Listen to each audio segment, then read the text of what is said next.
रुक गई। छींक आने वाली थी ना।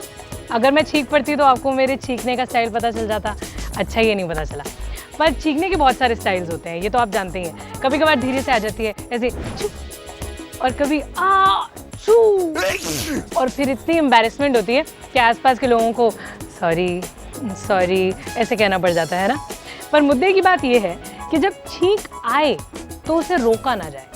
अब आप कहेंगे क्यों? हमने तो कितनी बार ऐसे करके छींक को रोक लिया है और हम बड़े तमीज़दार दिखे हैं। पर अगर आपने ऐसा किया है और आप आज भी जिंदा हैं तो मैं कहना चाहूँगी कि आप भाग्यवान हैं, क्योंकि ऐसा करना आपके लिए कितना खतरनाक हो सकता है कि आप खुद भी नहीं जानते होंगे। आओ बताती हूँ। छींक आने पर आपके शरीर के अंदर की हवा की रफ्तार पता है कितनी होती है? 100 मील प्रति घंटा, और कई बार इससे भी ज्यादा होती है।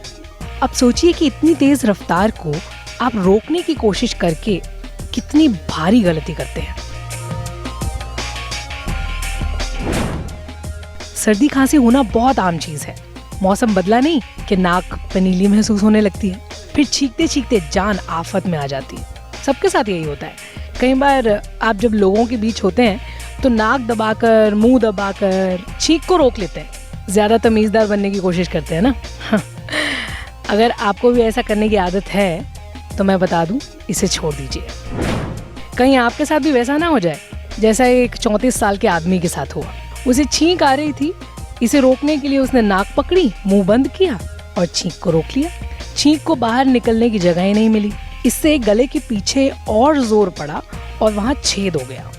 छींक के फोर्स के कारण गले की नाजुक मांसपेशियों में छेद हो गया। जाहिर है उसे बहुत दर्द हुआ होगा। ना कुछ बोल पा रहा था, ना कुछ निकल पा रहा था। फिर उसे अस्पताल ले गए। वहाँ करीब 1 हफ्ते तक उसका इलाज हुआ। डॉक्टर ट्यूब की मदद से उसके अंदर लिक्विड डाल रहे थे, खाना डाल रहे थे, क्योंकि वो कुछ भी निगल नहीं पा रहा था। मरीज की जांच से पता चला कि छींक रोकने के कारण उसके गले का पिछला हिस्सा, जिसे डॉक्टर फेरिंग्स कहते हैं, वो टूट गया था। डॉक्टरों के मुताबिक छींक के समय हमारी सांस की नली और सीने में हवा का बहुत तेज दबाव होता है। फिर जब कोई नाक और मुंह बंद करके छींक रोकने की कोशिश करता है तो एकाएक प्रेशर और ज्यादा बढ़ जाता है। शरीर के इस हिस्से में मांसपेशियां वन वे टाइप की होती हैं, क्योंकि इनका काम बस हमारे खाए पिए को निगलने में मदद करना होता है। ऐसे में जब हवा का दबाव बढ़ता है और उसे बाहर निकलने की जगह नहीं मिलती तो मांसपेशियों में छेद होने का खतरा पैदा हो जाता है। तो नाक के छेद को ढककर और मुंह बंद कर छींक रोकने की कोशिश नहीं करनी चाहिए। इससे बहुत गंभीर दिक्कतें हो सकती हैं, जैसे कि मैंने आपको बता दिया।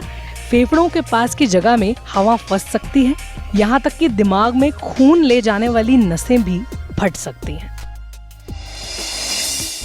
डरना मना है पर समझना बेहद जरूरी है। तो अगली बार जब छींक आए तो उसे आण दो, रोको नहीं।